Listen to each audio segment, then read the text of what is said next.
Bwana Oscar nivumilia Mungu wewe kajua mbele yangu amenipangia nini au baadaye tashindaje?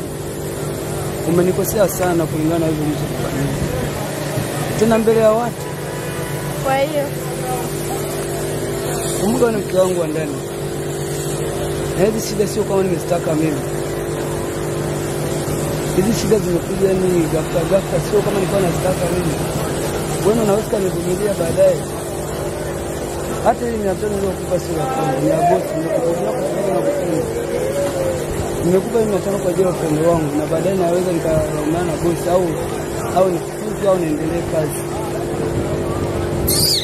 Kwa nini mama mtu anafanya hivyo? fanya hivyo.